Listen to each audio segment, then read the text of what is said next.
গত সরকার যারা রয়েছে তাদেরকেও আমরা সমালোচনা করেছি, কেউই কিন্তু সমালোচনার ঊর্ধ্বে নয়। ইউনূস সরকারকে বসিয়েছে আমরা সাধারণ শিক্ষার্থী এবং জনগণ। অতএব ইউনূস সরকার এটা বলতে চাই, এসি রুমের ভিতর বসে জনগণ এবং শিক্ষার্থীর পালস আপনি বুঝতে পারবেন না।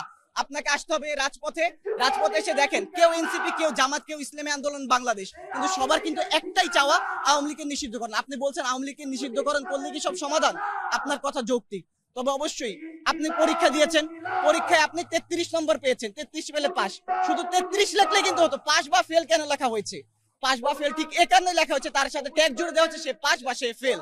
অতএব আওয়ামী লীগকে যদি নিষিদ্ধ করা হয় তাহলে তার সাথে ট্যাগ জুড়ে দেওয়া হবে আওয়ামী লীগ নিষিদ্ধ হয়েছে, এবং পরবর্তীতে আওয়ামী লীগ যদি আবারও ফিরে আসে বা 50 বছর পরে যদি এটা নিয়ে আলোচনা হয় তাহলে কিন্তু কথা হবে কেন নিষিদ্ধ করা হয়েছিল, সেই ইতিহাসটা চলে আসবে, এবং সে কারণে আওয়ামী লীগকে নিষিদ্ধকরণ করা উচিত। এবং ডক্টর মোহাম্মদ ইউনূসকে বলতে চাই, আপনি কিন্তু এসি রুমে বসে জনগণের পালস বুঝতে পারবেন না। আজকে আপনার বাসভবনের সামনে দেখেন শিক্ষার্থী এসেছে। আমি এনসিপি না, জামাত না, ইসলামী আন্দোলন বাংলাদেশ না, জাতীয় পার্টি না, আমি একজন শিক্ষার্থী। আমি এবার ভোট দিব ইনশাআল্লাহ। অতএব কাকে ভোট দিব, আমার ভোটের অধিকার যেমন আপনাকে রক্ষা করতে হবে, ঠিক আপনাকে কিন্তু এটাও জানতে হবে আমার পালসটা কি। আমার পালস বুঝতে না পারলে আপনারও কিন্তু স্বৈরাচারদের মতো অবস্থা হবে। বর্তমান অন্তর্বর্তীকালীন সরকারের দায়িত্ব হলো, অন্তর্বর্তীকালীন সরকার বাংলাদেশের মানুষের আকাঙ্ক্ষার যে বাংলাদেশ আমরা চেয়েছিলাম, দায় এবং দরদের যে বাংলাদেশ, সেই জায়গা থেকে আমরা বলতে চাই বাংলাদেশে আওয়ামী লীগ রাজনীতি করতে পারবে কি পারবে না, বাংলাদেশে আওয়ামী লীগের বিচার হবে কি হবে না, সেটা বাংলাদেশের মানুষ নির্ধারণ করবে। জুলাই যোদ্ধারা নির্ধারণ করবে। শাপলা কাণ্ডে যারা হত্যাকাণ্ডের সাথে যারা হত্যাকাণ্ডের সময় যারা ভুক্তভোগী ছিল তারা এটা সিদ্ধান্ত নেবে, যারা পিলখানার সময় যারা এর ভুক্তভোগী ছিল তারা এটা সিদ্ধান্ত নেবে বাংলাদেশে আওয়ামী লীগের বিচার হবে কি হবে না, তারা বাংলাদেশে রাজনীতি করতে পারবে কি পারবে না, এই সিদ্ধান্ত বাংলাদেশের 18 কোটি জনতা নেবে। দেখুন, বিগত 15-16 বছরে আওয়ামী লীগ এখানে হেফাজত গণহত্যা, পিলখানা গণহত্যা এবং জুলাই গণঅভ্যুত্থানের যে গণহত্যা সহ এখানে শত শত হাজার হাজার গুম খুন করেছে। ফলে আওয়ামী লীগ কোনো রাজনৈতিক সংগঠন নয়, এটা মনে রাখতে হবে। আওয়ামী লীগ একটি সন্ত্রাসী সংগঠন, একটি গণহত্যাকারী সংগঠন। ফলে এই দেশে আওয়ামী লীগের রাজনীতি করার কোনো অধিকার থাকতে পারে না সাংবিধানিকভাবে। দ্বিতীয়ত হচ্ছে যে আওয়ামী লীগ যে গুম খুন করেছে, এই জনপদের উপরে যেই জুলুম নির্যাতন চালিয়েছে, ফলে আওয়ামী লীগের একমাত্র সিদ্ধান্ত নিবে বাংলাদেশের জনগণ। বাংলাদেশে এই মুহূর্তে শুধু দুইটা দলই আছে, একটা হচ্ছে গুটি কয়েক পালিয়ে যাওয়া আওয়ামী লীগের যারা ফ্যাসিস্টের দোসর, আরেকটা হচ্ছে বাংলাদেশপন্থী মানুষ। বাংলাদেশপন্থী মানুষ অবশ্যই আওয়ামী লীগকে নিষিদ্ধ চায়, এবং শুধু নিষিদ্ধ করাই শেষ কথা নয়, আওয়ামী লীগকে অবশ্যই গণহত্যার দায়ে বিচার করতে হবে। না হয় শুধুই নিষিদ্ধ করার অর্থ হবে আওয়ামী লীগকে ক্ষমা করা।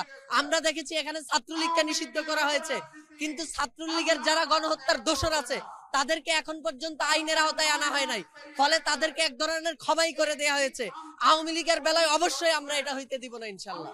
আমি বাংলাদেশকে রক্ষা করতে এসেছি, কারণ আওয়ামী লীগকে নিষিদ্ধ করলে বাংলাদেশ রক্ষা হবে, আওয়ামী লীগকে নিষিদ্ধ না করলে বাংলাদেশ শেষ হয়ে যাবে। কারণ আওয়ামী লীগ মূলত রাজনীতি করে না, আওয়ামী লীগ হত্যাযোগ্য করে। আপনারা জানেন এই আওয়ামী লীগ কত মানুষকে খুন করেছে, কত রাজধানী, কত লুটপাট, কত আইনাগর সৃষ্টি করে মানুষকে পঙ্গু করেছে, কত মানুষের প্রাণ কেড়েছে আওয়ামী লীগ, তা ভাষায় ব্যক্ত করা সম্ভব না। এখন যদি পুনরায় আওয়ামী লীগ ফিরে আসে তাহলে অতীতের চেয়ে আরো বেশি করবে আওয়ামী লীগ। তাই এই বাংলাদেশকে রক্ষা করতে হলে অবশ্যই আওয়ামী লীগকে নিষিদ্ধ করতে হবে।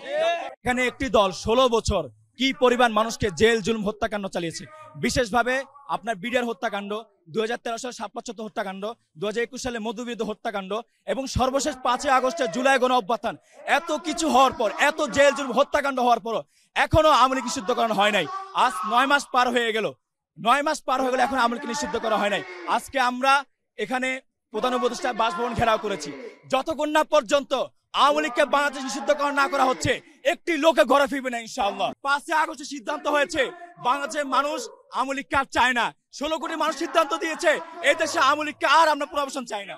আজকের এই জমায়েতে আমি আসছি যে আওয়ামী লীগের নিষিদ্ধের যে দাবিতে আজকে যে গণজমায়েত, এখানে তাদেরকে উৎসাহিত এবং সমর্থন যোগাতে আসছি। আমরা মনে করি রাজনীতি হলো দেশ এবং দেশের মানুষের জন্য, কিন্তু রাজনৈতিক দল হিসেবে আওয়ামী লীগের ভূমিকায় কি কাজ করেছে আওয়ামী লীগ, এটা আজকে জাতির কাছে প্রশ্ন হয়ে রয়েছে। আওয়ামী লীগ 72 থেকে 75 এবং 2008 থেকে 24 সালের পর্যন্ত তারা যে রাজনৈতিক ভূমিকায় ছিল এটা দেশ এবং দেশের জনগণের বিরুদ্ধেই ছিল। আওয়ামী লীগ নিষিদ্ধ করলে সব সমস্যার সমাধান হবে না, কিন্তু আওয়ামী লীগ নিষিদ্ধ করলে দেশের রাজনীতিতে একটা সুস্থ ধারা প্রবাহিত হবে বলে আমরা মনে করি।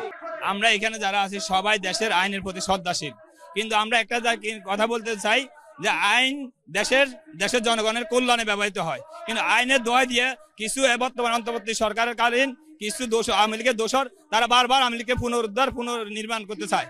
আমরা ইউনূস সাহেবের প্রতি শ্রদ্ধাশীল, উনি ভালো কাজ করতেছেন, ওনার প্রতি ততক্ষণ পর্যন্ত আমরা শ্রদ্ধাশীল থাকবো, নমনীয় থাকবো যতক্ষণ পর্যন্ত সে দেশ ও জনগণের কল্যাণে স্বৈরাচার দুর্নীতির দমনের উদ্যোগ নিবে, ততক্ষণ তার সাথে আমরা সমর্থন যোগায় থাকবো। কিন্তু ডক্টর ইউনূস সাহেবও যদি এই স্বৈরাচারের পক্ষে দালালি করে, তার অন্তর্বর্তী সরকারের কিছু ফেসিস্ট হাসিনার দালাল কিছু এখনো অন্তর্বর্তী সরকারের দলে আছে, তারা এখনো তাদেরকে করতে চায়, তাহলে এর দায়ভার সম্পূর্ণ ইউনূস সাহেবের গায়ে পড়বো। ইউনূস সাহেব দায়ভার নিয়ে লজ্জার সাথে পদত্যাগ করতে হবে।